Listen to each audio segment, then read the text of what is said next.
Amin amin ya rabbal alamin. Setelah kita tadabbur surah Ali Imran sebentar tadi dan kita banyak mendapat manfaat daripada perkongsian ilmu, dan insya-Allah bersama Ustaz Hadi melalui tafsir kalam Allah juga tentunya kita akan mendapat lebih banyak lagi ilmu. Untuk tidak membuang masa, dengan ini dipersilakan Ustaz untuk memulakan kuliah Isyak kita pada malam ini. Dipersilakan Ustaz. Assalamualaikum warahmatullahi wabarakatuh. Alhamdulillahi rabbil alamin. Wassalatu wassalamu ala sayyidina Rasulillah wa alihi wa sahbihi wa man walah. Allahumma salli wa sallim wa barik ala sayyidina wa maulana Muhammad al-fatihi lima ughliq wal khatimi lima sabaq nasiril haqqi bil haqqi wal hadi ila siratikal mustaqim wa ala alihi wa sahbihi haqqa qadrihi wa miqdarihi al-azim. Amma ba'd.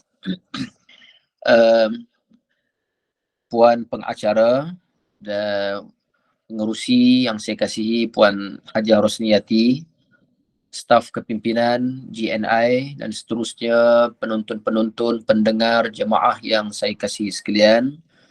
InsyaAllah pada malam ini saya memilih satu surah yang tak panjang, pendek sahaja, jumlahnya 8 ayat. Betul ayat sebelum ni dah habis kan? Surah sebelum ni dah habis. Kita masuk surah baru ya? Betul? Habis, alhamdulillah. Okey, baik. Saya memilih surah At-Takatsur.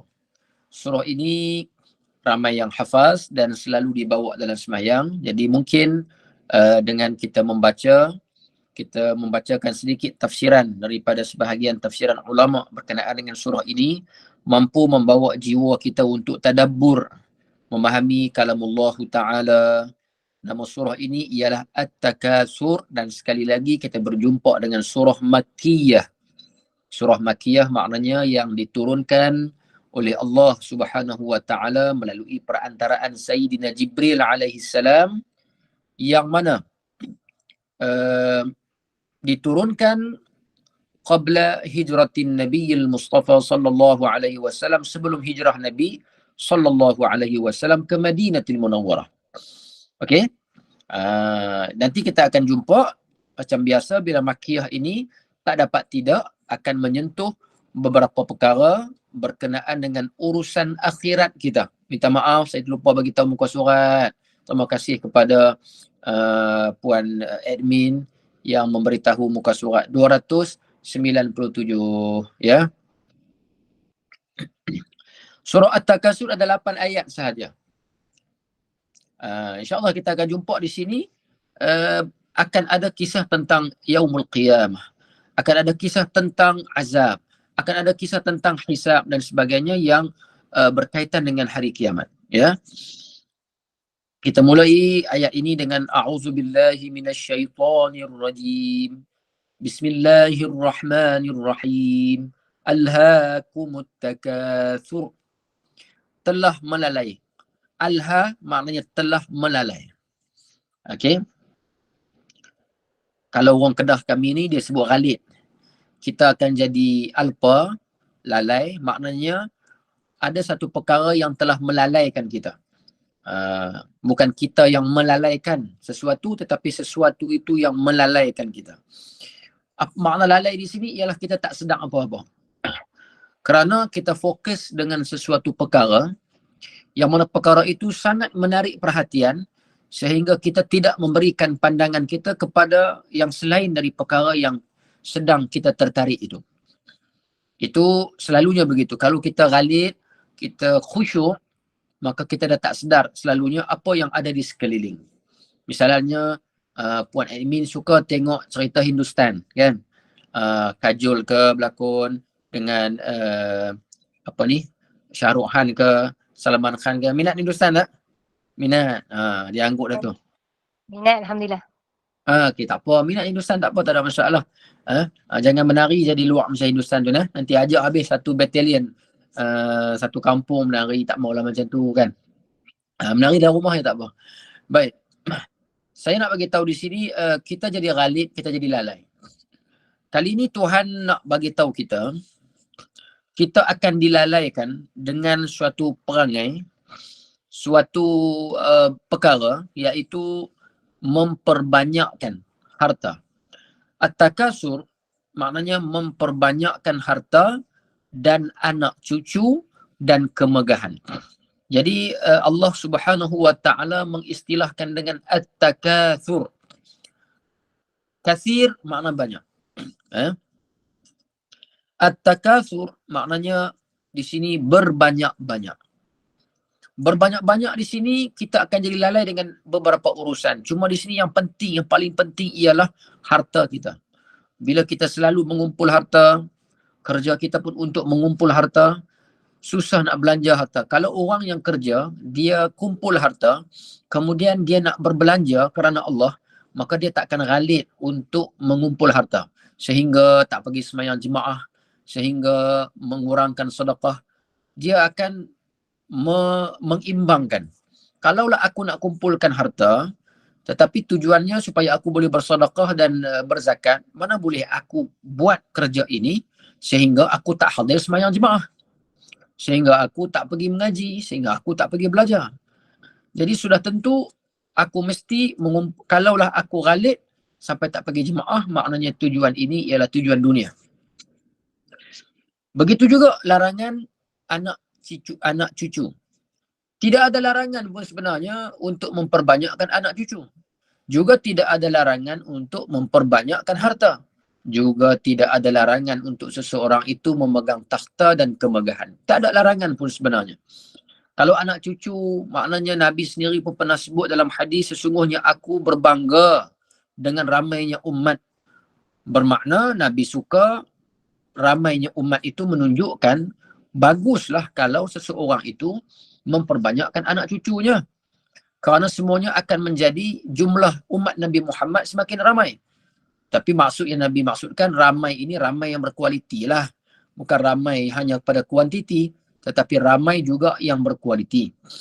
Begitu juga dengan harta.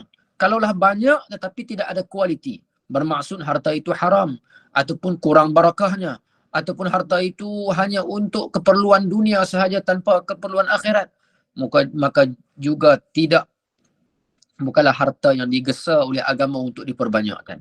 Demikian jugalah kemegahan, pangkat, kedudukan, semua ini bukanlah tanda bahawa kalau ada maknanya kita jauh dari Tuhan. Tidak mesti. Kerana kalau kita tengok pangkat dan kedudukan, Nabi Sulaiman pernah pegang jawatan besar. Demikian juga siapa lagi? Banyaklah. Khalifah-khalifah Amirul Mukminin dalam sejarah Islam, maknanya mereka juga memegang pangkat dan kedudukan. Tak ada larangan pun sebenarnya.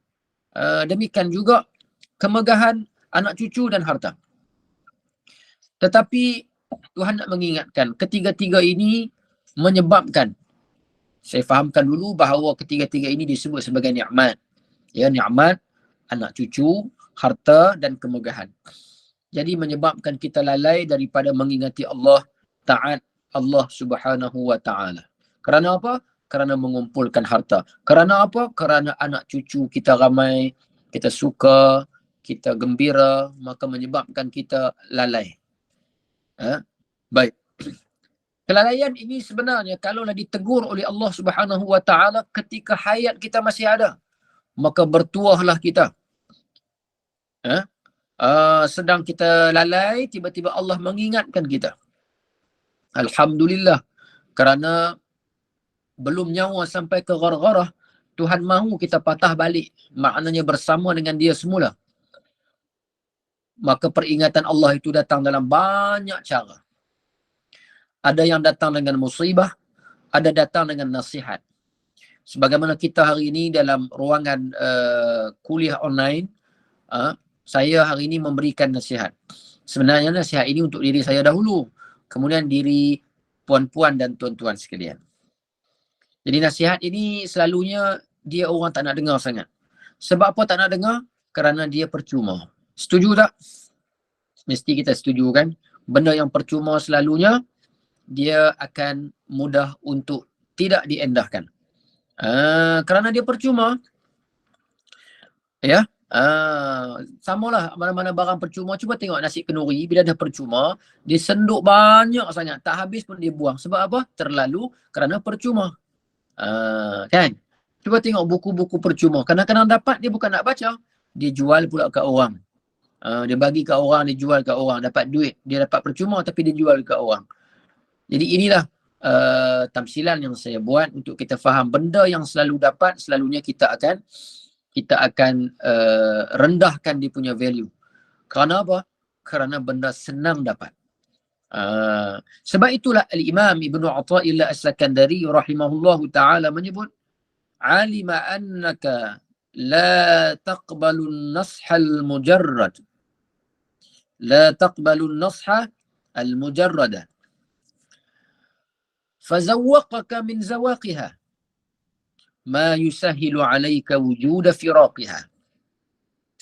Tuhan tahu kamu ini alima annaka la taqbal, kamu memang bukan pattern jenis manusia yang taqbalun nasha, yang menerima nasihat al-mujarrad secara percuma.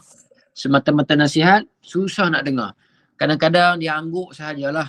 Kita jumpa dia nasihat, ya, okey, fine, ya, betul, ya. Macam tu je. Betul tak? Macam itulah kita kan. Macam sama saya bercakap tu hal diri saya lah tu. Bukan nak kutuk orang. Mak saya kadang-kadang cakap, mak saya kalau jumpa dia selalu bagi nasihat kat saya. Kan? Hang ni macam ni, ya, okey, betul mak, ya, sambil suap nasi kadang-kadang dengar je. Kan? La taqbalu nashal mujarrad. Ini Imam Ibn Athaillah kata. Dia bukanlah seorang yang manusia, kamu ini bukanlah, Tuhan mengetahui kamu ini sejenis manusia yang kalau nasihat susah nak dengar. Ya. Maka tanda Tuhan sayang kamu lagi, maka Tuhan kata, Ibnu Athaillah kata, fazawwaqaka, maka dia memberikan satu rasa, satu perasaan, min zawaqiha, dalam banyak-banyak rasa yang ada dalam dunia ini, kayusahilu, ma yusahilu, sesuatu yang mana perasaan itu memudahkan dia, memudahkan ma yusahilu alaika, yang mudah ke atas kamu, wujuda firaqiha, supaya kamu berenggang dengan perkara yang melalaikan kamu tadi. Oleh kerana kamu ini jauh dengan aku, kata Allah, kerana harta. Siang, malam, pagi, petang, kamu kerja cari duit sahaja. Bila itu kerja kamu, akhirnya kamu lupa dengan aku. Tapi aku masih sayangkan kamu. Maka aku hantar orang bagi nasihat. Kamu tak nak dengar juga kerana nasihat itu percuma. Kamu selalu memandang rendah dengan orang yang memberikan nasihat kepada kamu. Maka tanda aku sayang pada kamu, aku memberikan satu rasa. Yang mana rasa ini dilemparkan ke dalam jiwa. Yang mana kamu bila hadir sahaja perasaan ini dalam jiwa, menyebabkan kamu rasa sempitnya dunia. Bila sempitnya dunia, kamu rasa dunia ini sudah lagi tidak lazat, tidak manis. Maka keasyikan kamu mengumpul harta itu, kamu rasa lazatnya dunia, manisnya dunia. Diberikan anak isteri, maka kamu ghalid, kamu lalai, maka kerana itu manisnya dunia. Begitu juga dengan pangkat, kamu rasa manisnya dunia ini dengan pangkat kedudukan kamu, sehinggalah kamu jauh dengan aku, maka aku akan tarik perkara tersebut yang mana sesuai dengan kamu. Kalau dia suka harta, maka Tuhan tarik harta dia. Kalau dia tak suka harta, Tuhan tak tarik. Kerana harta itu bukan jalan yang mudah untuk dia kembali kalau hilang. Ditarik hartanya, dia kata tak apa, hilang duit pun tak apa, tak ada kerja pun tak apa, bini aku kan pangkat besar, bini aku kan duit banyak, boleh pau dia. Faham pau? Pau tu maknanya boleh ambil tanpa bayar lah. Kalau pinjam, yang tu tak panggil pau. Okey.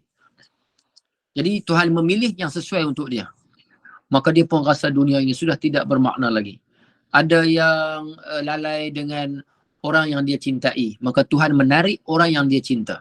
Maka kita tengok hikayat, kadang-kadang ada kisah Laila Majnun kan. Walaupun Tuhan masih mengekalkan lagi nikmat kekayaan, kedudukan, pangkat, ibu, ayah, duit dan sebagainya, tetapi bila Tuhan tarik orang yang dia sayang, kerana itulah fokus dia selama ini, maka akhirnya dia pun rasa dunia ini sudah tidak ada artinya lagi. Sehingga dihikayatkan dia menulis kata, wahai Tuhan, ampunlah dosaku semuanya.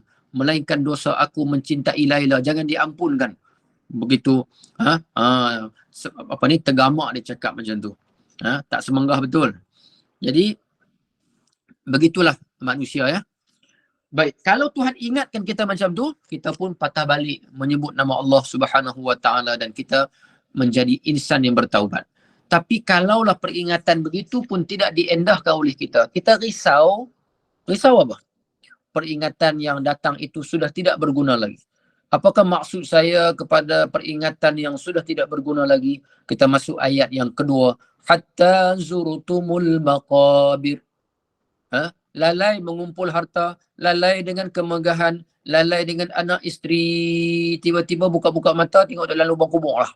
Zurtum, kamu sedang menziarahi lubang kubur, waktu itulah kamu rasa kita ghalib, sampailah kali disedarkan ketika mana berada di lubang kubur. Ini ghalib ataupun lalai yang merugikan kita.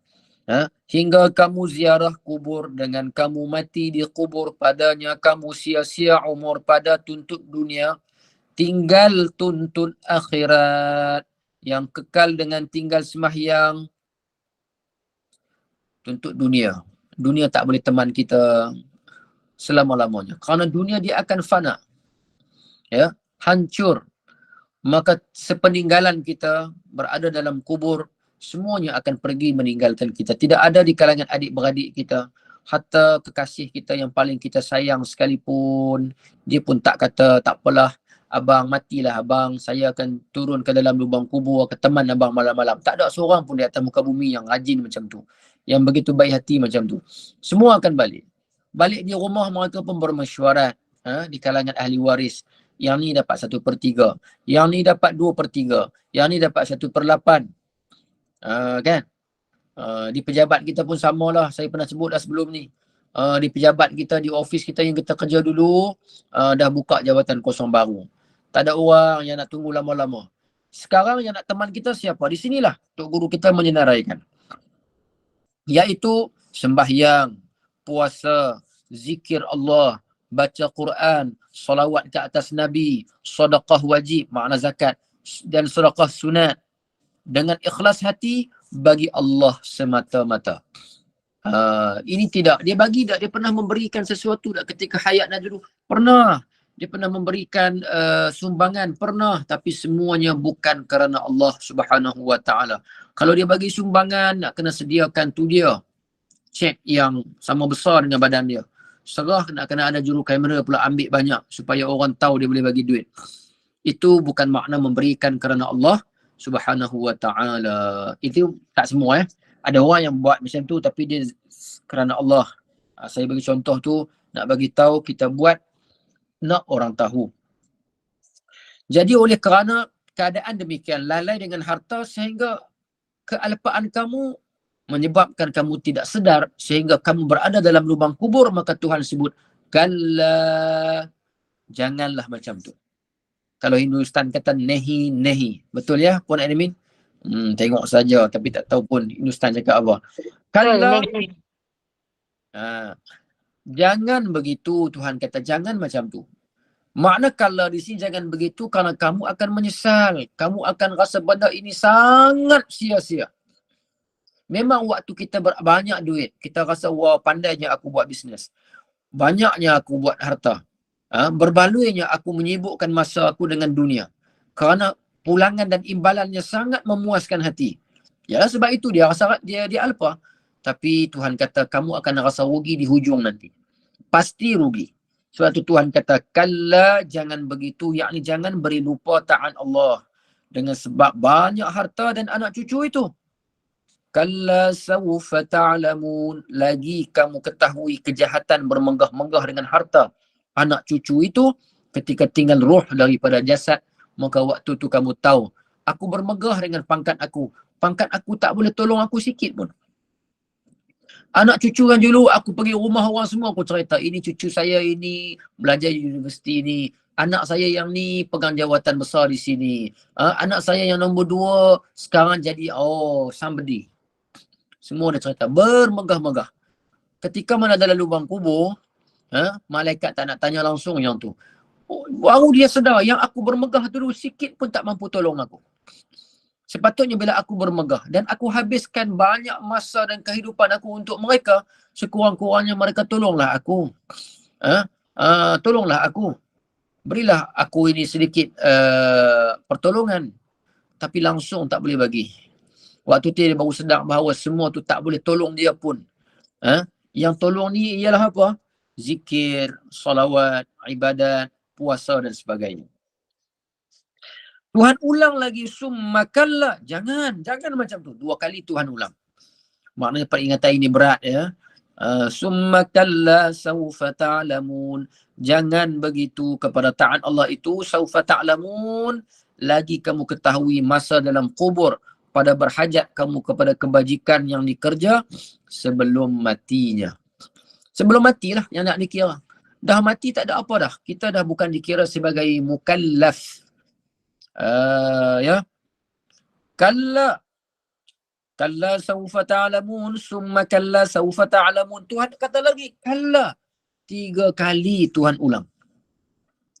Sebenar lau ta'lamuna ilmal yaqin, jika kamu ketahui dengan ketahui yang yaqin. Ilmal yaqin ni maknanya kita ketahui dengan ilmu. Ilmul yaqin. Dia ada 3 peringkat. Ilmul yaqin, kemudian ainul yaqin, kemudian haqqul yaqin. Ya, syurga yang kita dengar sekarang ni ilmul yaqin. Tuhan cerita dalam Al-Quran secara ilmu. Kita pun dengar ya, kita dapat ilmu tentang syurga. Kita yakinlah, yakin dengan ilmu. Tetapi bila kita melihat dengan mata nanti di akhirat, kita tengok ainul yaqin. Syurga. Yakin dengan melihat terus. Sekarang kita tak lihat. Tapi dengan ilmu penceritaan daripada Al-Quran, kita dapat yakin bahawa syurga itu wujud. Suatu masa diwujudkan pula di depan mata. Ainul yaqin. Allah Ta'ala bagi kita masuk, duduk dalam syurga. Haqqul yaqin. Itu dia peringkat yakin tu kan. Jadi begitulah. Lau ta'lamuna ilmal yaqin. Dan jika kamu ketahui dengan ketahui yang yakin, segala yang mati hidup hari kiamat dapat balasan kebajikan dan kejahatan. Siapa yang hidup buat baik, dapat kebajikan, dapat syurga. Siapa yang buat jahat, buat maksiat, dapat neraka. Sekarang ni kamu boleh dapat tak rasa macam tu? Yakin tak? Secara ilmu kamu yakin tak? Yakin? Kalau yakin, alhamdulillah. Tapi kalau kamu tak yakin, kamu akan rugi. Sebab tu Tuhan kata, siapa jika kamu ketahui dengan ketahui yang yakin, segala yang mati hidup hari kiamat dapat balasan kebajikan dan kejahatan, mestilah kamu takkan lalai. Mesti kamu takut nak jadi lalai. Sebab apa? Kerana balasannya dahsyat sangat. Gila-gila punya dahsyat. Tak padan dengan kealpaan aku ini, sedangkan duit tak boleh beli, tak boleh panggil bomba pun untuk padam api neraka nanti. Tak mampu. Maka aku akan rasa ini semua akan jadi haba'an mansura. Akan jadi sia-sia sangat. Kita nak bina rumah. Tapi kita bina, kita tahu rumah ini akan hancur lebur dalam tempoh terdekat. Kita takkan bina rumah macam tu. Orang gila sahaja yang buat kerja tu. Setuju ya? Minta maaf ya, saya kekenyangan sedikit. Bila kekenyangan ni dia macam orang Kedah kata dia lalok-lalok sikit.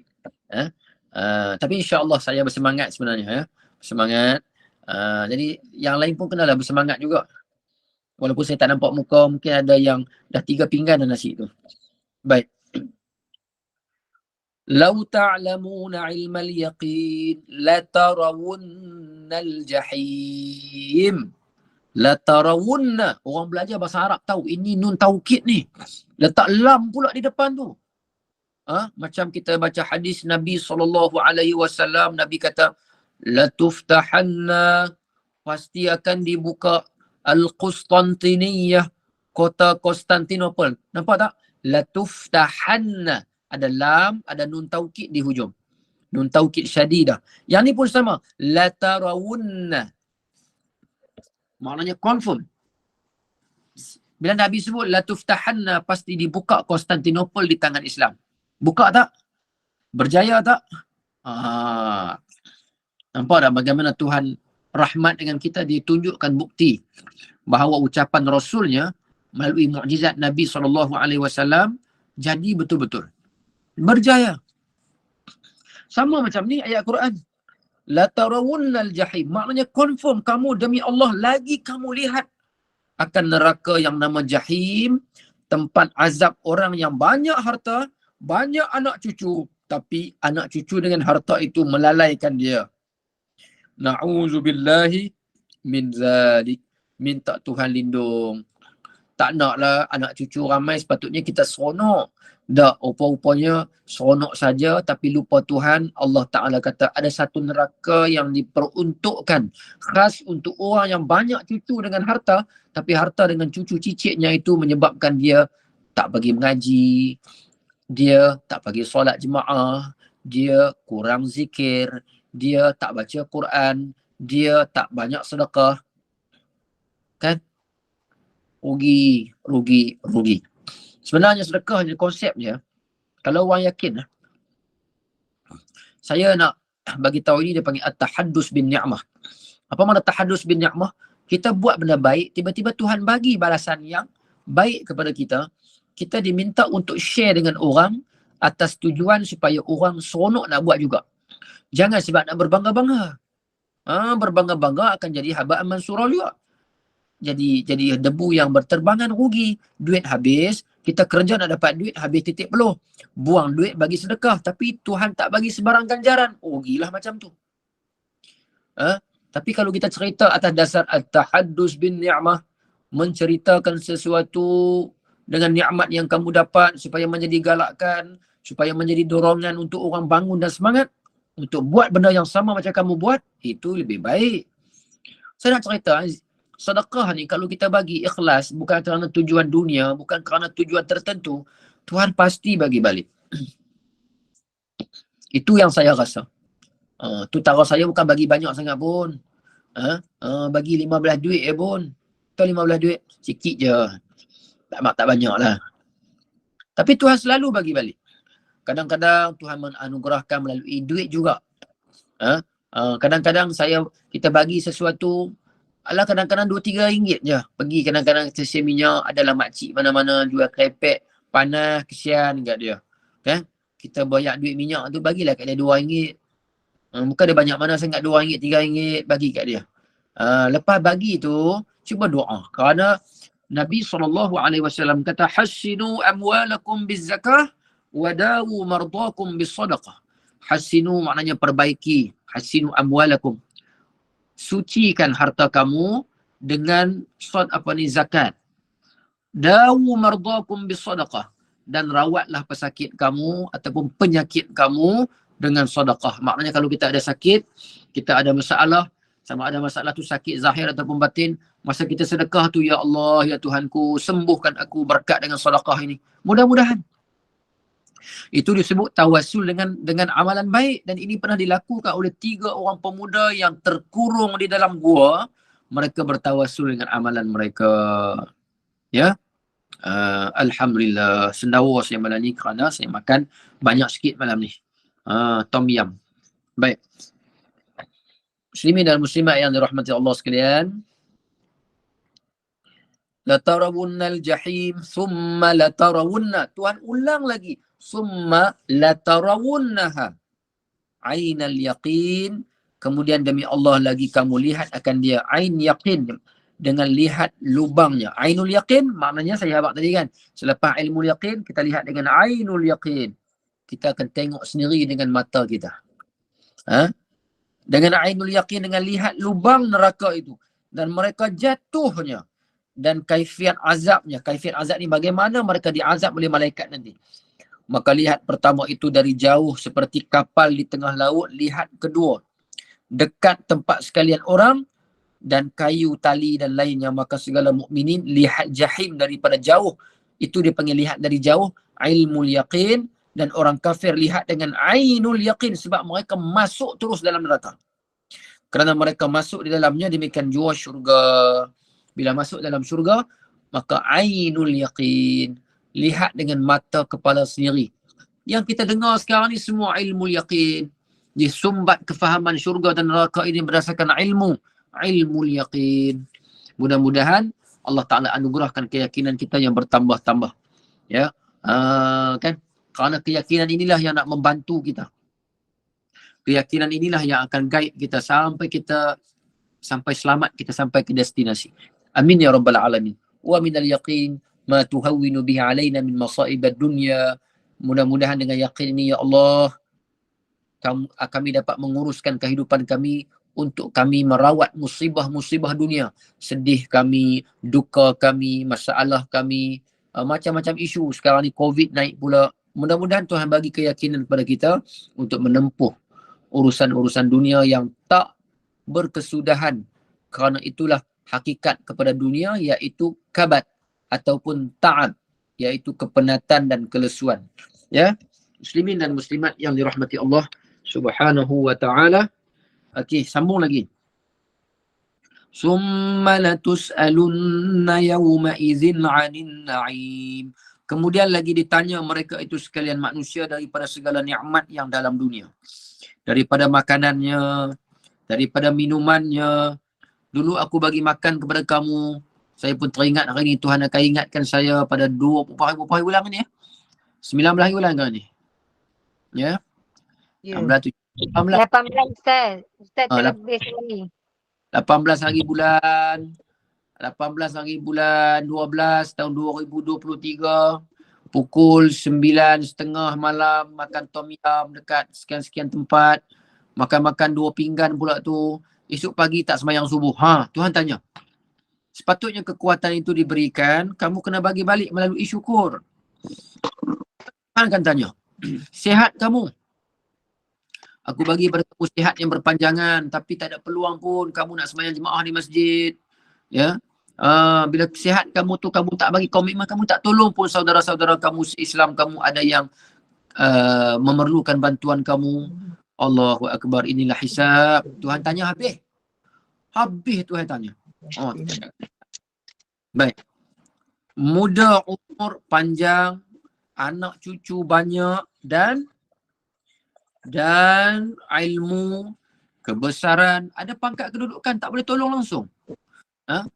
Dia khianat pula dengan orang. Ada pangkat, ada kedudukan, dia curi. Ada pangkat, ada kedudukan, dia gunakan kedudukan itu untuk menyelamatkan orang-orang tertentu daripada sekian-sekian perkara. Sedangkan dia sepatutnya beramanah dengan jawatan itu. Seperti tanya daripada harta, daripada mana dapat? Sebab tu bila tak ada harta, Tuhan tak nak tanya pasal harta. Tapi bila ada, Tuhan akan tanya. Daripada mana dapat? Mulut tak boleh cakap, tangan kata dia sains. Satu benda, iaitu rasuah. Tangan kata. Perut kata, aku telan duit itu melalui makanan sekian-sekian. Kaki kata ya, kaki kata aku melangkah ketika dia menerima duit rasuah. Kata, aku melangkah untuk pergi. Mulut tak boleh jawab apa-apa. Dengan apa jalan? Harta ini dengan jalan berniaga kah? Berbendang kah? Tahu tak berbendang? Maknanya buat sawah-sawah. Orang Perak faham tak berbendang ni? Faham je Ustaz, insyaAllah. Orang Perak Faham. panggil sawah. Bangu panggil sawah. Tidak, panggil benang juga. Benang.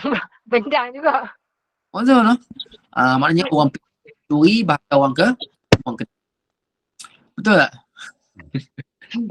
Lagi jadi resis, mana bukan saya bergurau ya. Berbendang ke? Curi ke? Duit ni kamu dapat dengan curi ke? Tipu ke? Riba ke? Kebun ke? Kebun tu buat kebun dapat sekian-sekian hasil kamu jual. Tak apa, yang tu halal. Dan pada apa yang dibelanja perbuat masjid. Tuhan tanya balik, bila dah dapat duit, kamu berkebun, baik, halal. Aku nak tanya pula, duit tu kamu tak bagi kat masjid kah? Orang nak buat masjid banyak, kamu tak bagi kah? Madrasah kah? Madrasah tu menaksah, iaitu madrasah kah, sekolah kah? Atau belanja pergi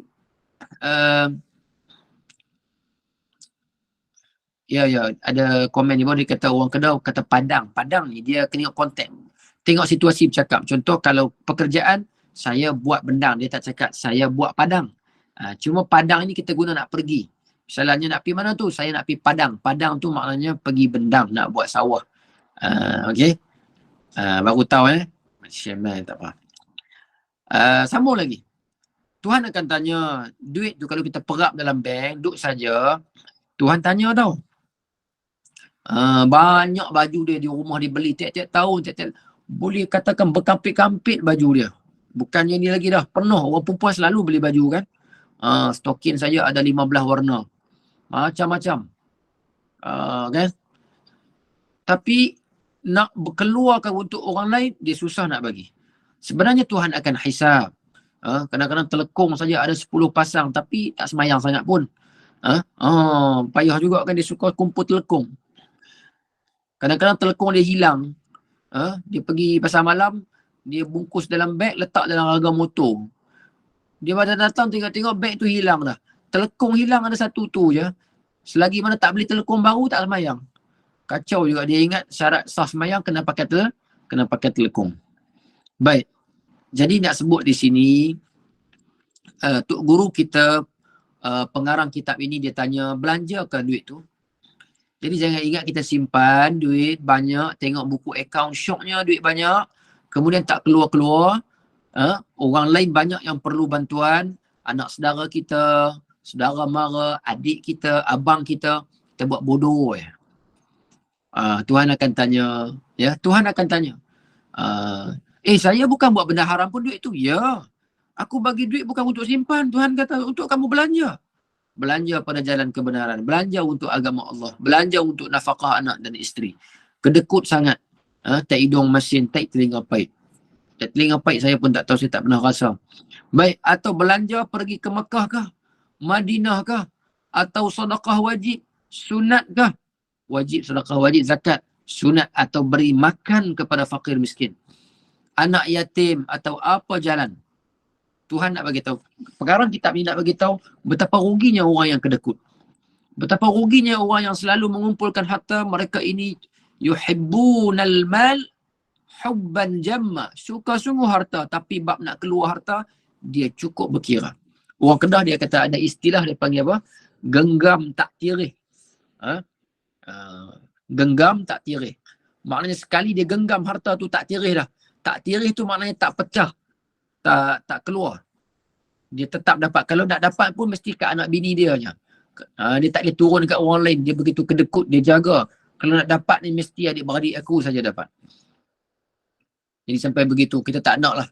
Kita tak nak harta kita itu sebagaimana yang disebut oleh Allah Subhanahu Wa Taala tadi, mencintai, kita lalai sehingga menyebabkan banyak agenda kebajikan, perkara-perkara kebaikan di sekitar kita itu, kita tak bagi peluang duit kita itu untuk singgah, menyebabkan Allah Ta'ala akan tanya nanti sebenarnya. Ya, tak pasal kita jangan, inilah sahabat Nabi Abu Zar Al-Ghifari sampai dia bimbang dan takut dengan dinar yang masih kekal dalam poket sebelum dia tidur. Dia kata nanti Tuhan tanya, baik aku belanja. Dia takut. Kalau aku belanja, Tuhan tak tanya. Jadi dia nak supaya poket dia kosong. Takut dia. Kalau kita baca kisah-kisah sahabat Nabi SAW, tabi'in dan sebagainya, kita akan dapati mereka ini mempunyai tahap ketakutan dalam bentuk anugerah. Maknanya Tuhan bagi anugerah tu dalam bentuk takut. Kan pintu nak mendekati Tuhan ini banyak. Antaranya pintu al-khawf. Maknanya takut mereka pada Allah ni, takut sungguh-sungguh. Satu lagi pintu namanya ar-raja, harap. Bila harap, harap sungguh-sungguh. Kita ni harap sangat pun nak. Takut pun kurang. Masya Allah. Ya. Jadi kita nak kena ada kesedaran, perlu diperingatkan dan banyaklah berdoa kepada Allah Subhanahu Wa Taala supaya Tuhan mempermudahkan urusan kesedaran kita. Kerana sedar ini dia satu anugerah sebenarnya. Disebut dengan taufik dan hidayah. Hidayah ini ialah kesedaran. Tapi taufik ini dia dapat hidayah tapi Tuhan bimbing dia pula apa yang dia nak kena buat. Tindakan dia, langkah-langkah dia nak buat apa.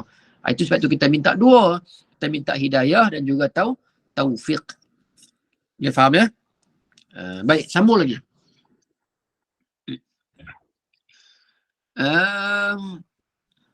Atau jalan agama Allah, demikianlah nikmat yang lain-lain itu jika ada berbetulan dengan hukum Allah Ta'ala pada ambil. Maknanya kalau kita dapat harta itu, kena tak dengan hukum Allah.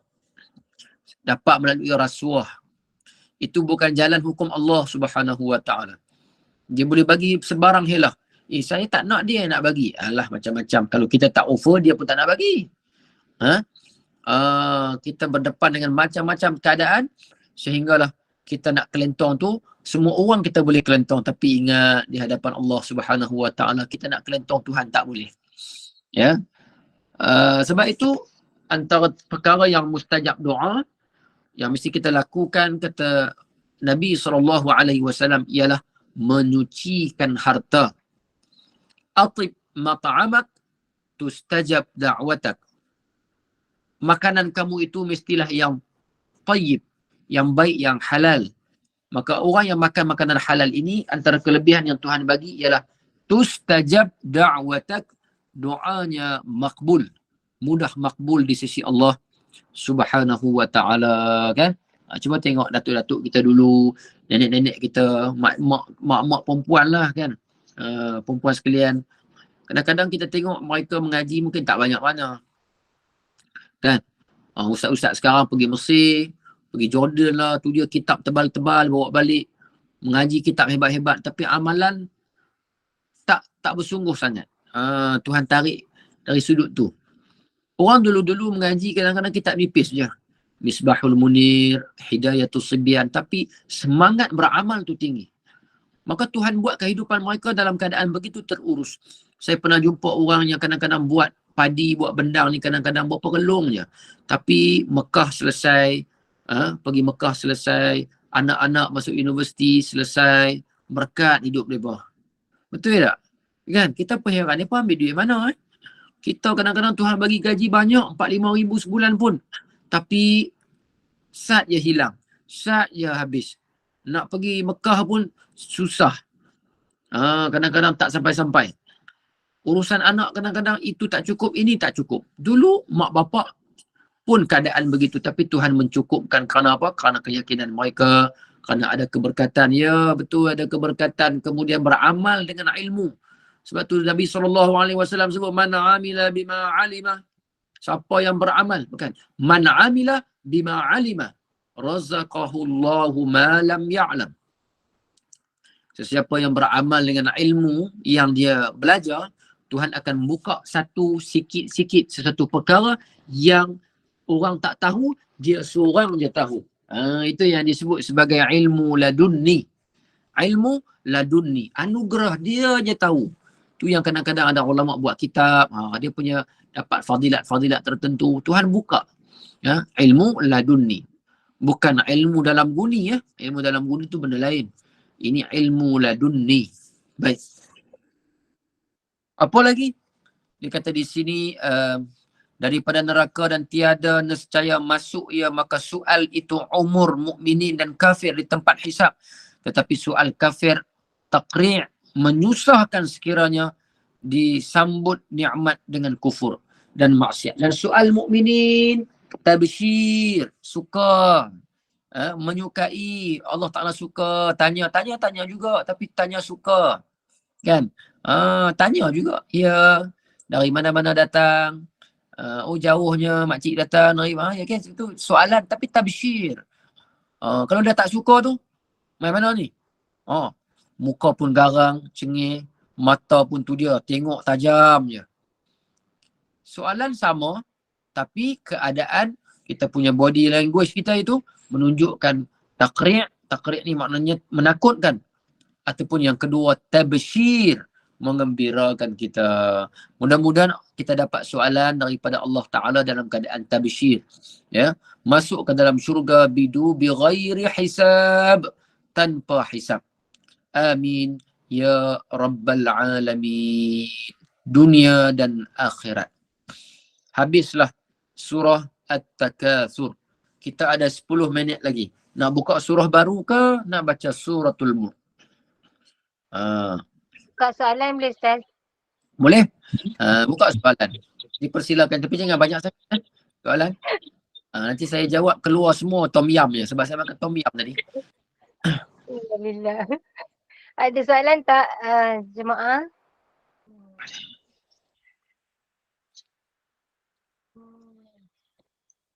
Puan Salkiyah tu angkat tangan.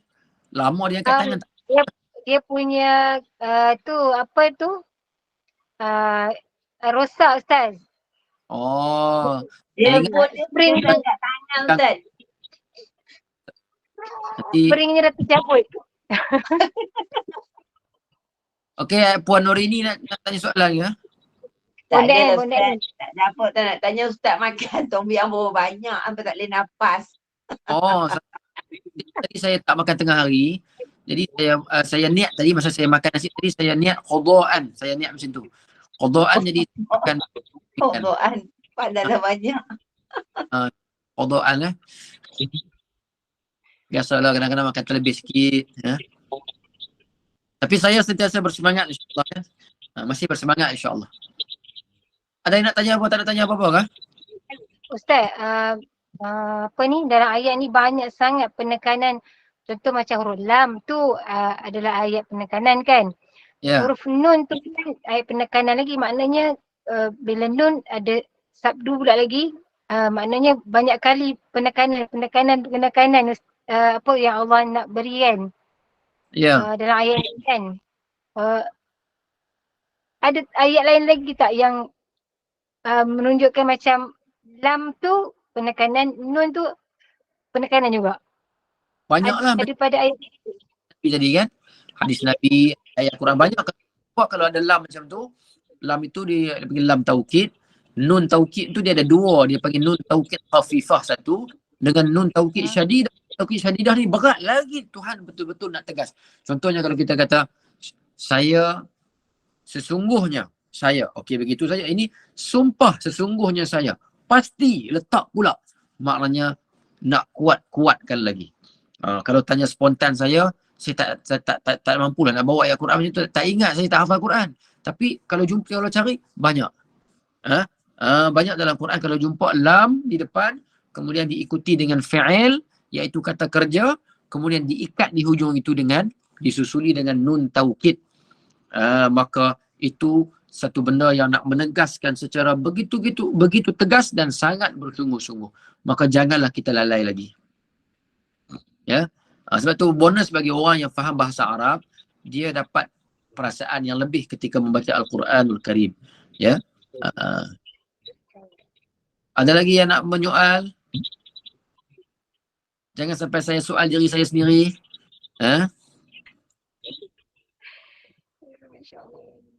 Cuma yang takutnya Ustaz bila kita akan ditanya setiap apa yang nikmat yang kita dapat tu, ya Allah, saya rasa macam kita makan sedap-sedap pun nanti Allah tanya. Kan? Sebab itu kalau kita baca dalam sejarah, kita akan jumpa ada sahabat Nabi yang nak puasa, tak nak buka, tak nak tidur dan tak nak kahwin. Sebab tu kerana takut macam puan takut lah.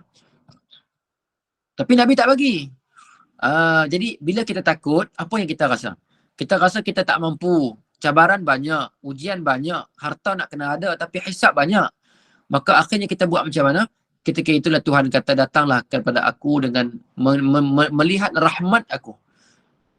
Kita kena pandang rahmat Allah Subhanahu wa taala. Sentiasa kita ini mengharap rahmat Allah Subhanahu wa taala, dan kita jangan tengoklah sembahyang kita yang banyak tu.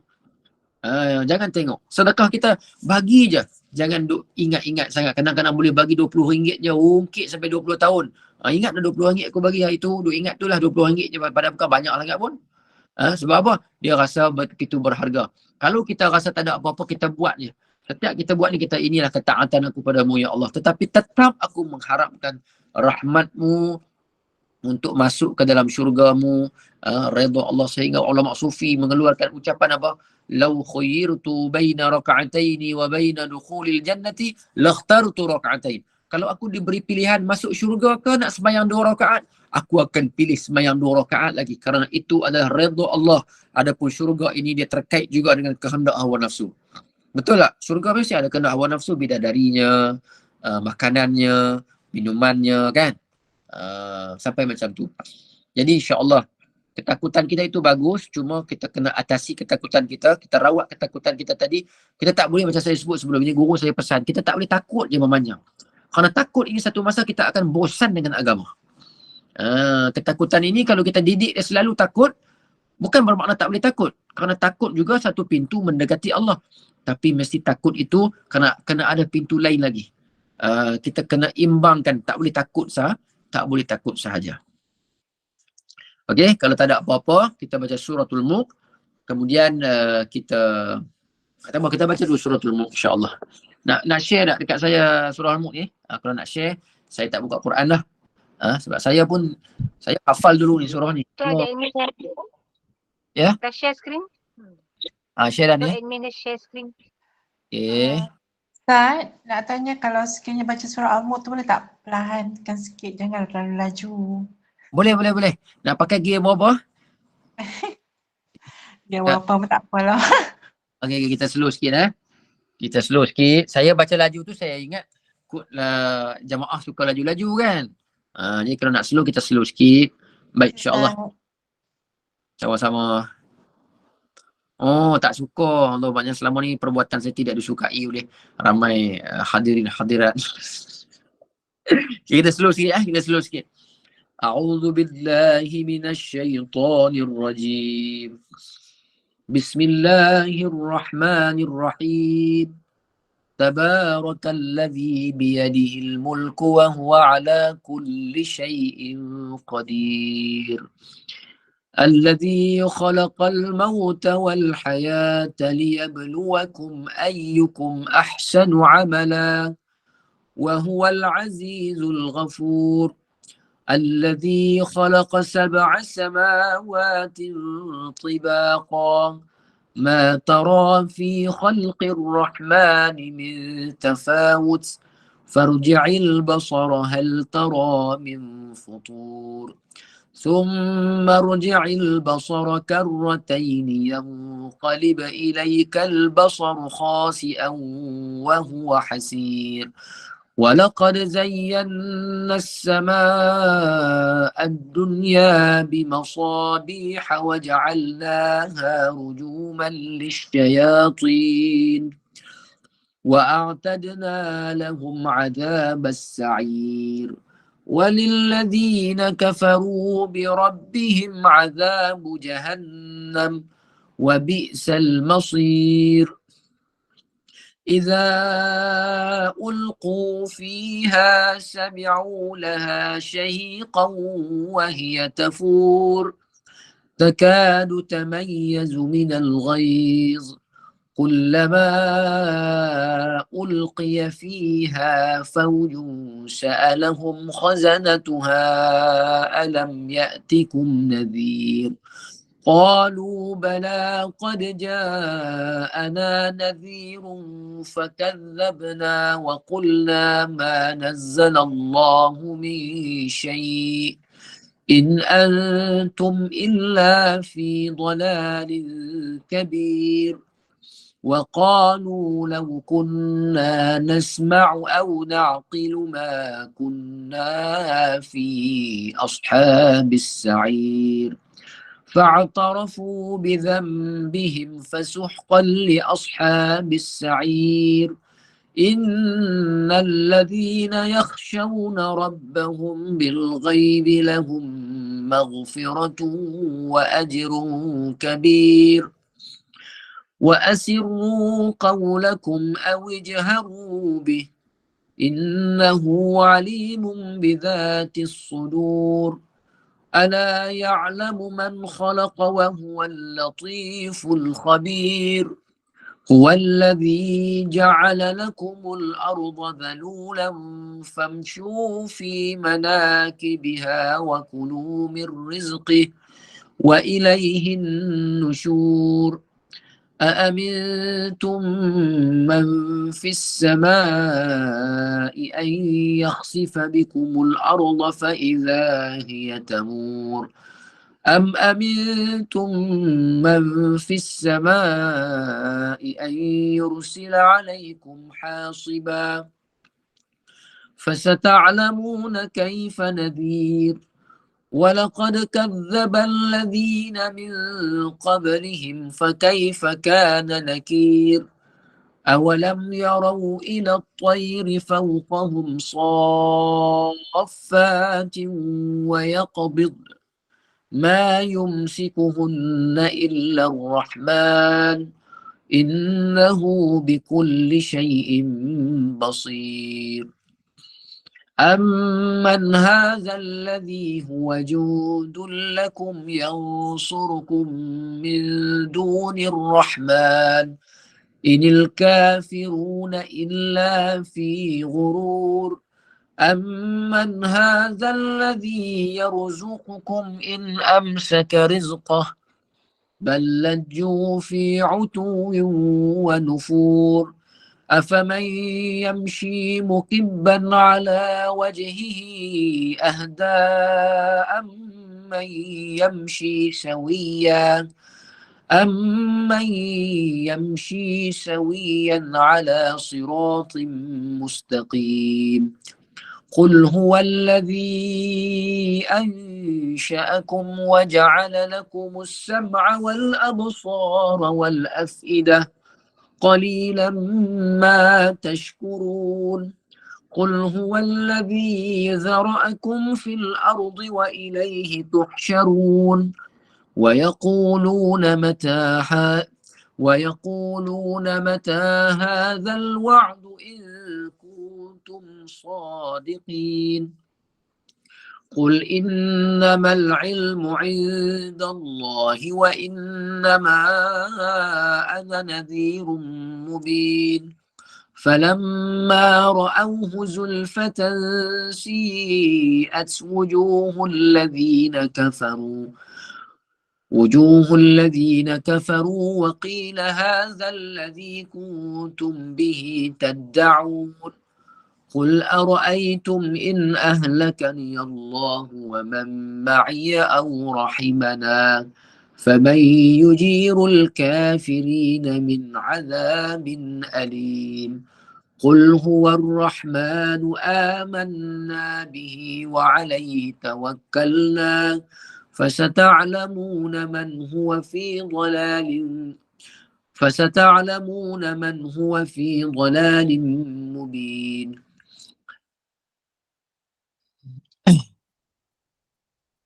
قل أرأيتم إن أصبح ماؤكم غورا فمن يأتيكم بماء معين صدق الله العظيم. Baik, saya serahkan balik ini kepada puan admin yang dirahmati Allah sekalian.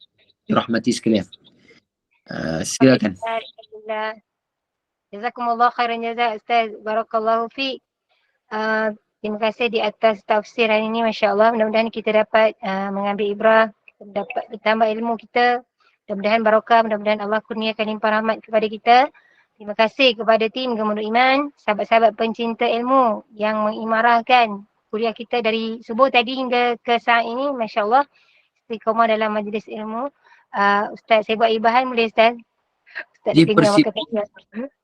dipersilakan. Baik. Jangan jual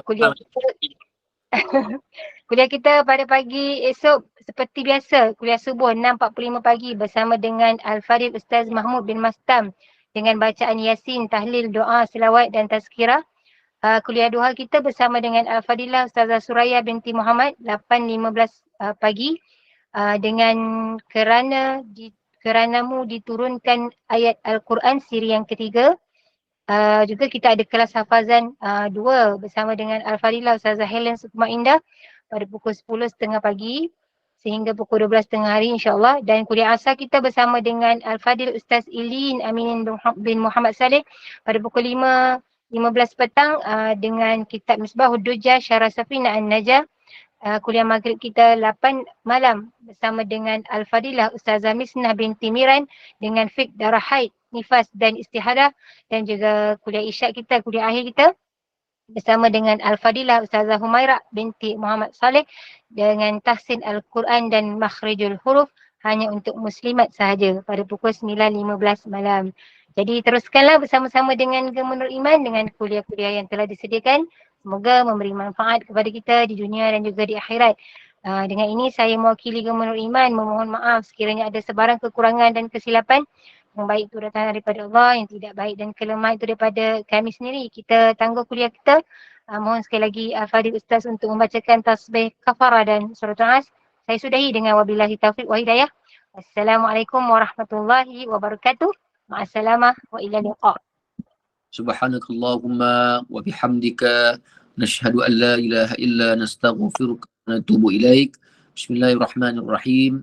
Wal 'asri innal insana lafi khusr illa alladhina amanu wa 'amilus salihat wa tawasaw bil haqq wa tawasaw bis sabr.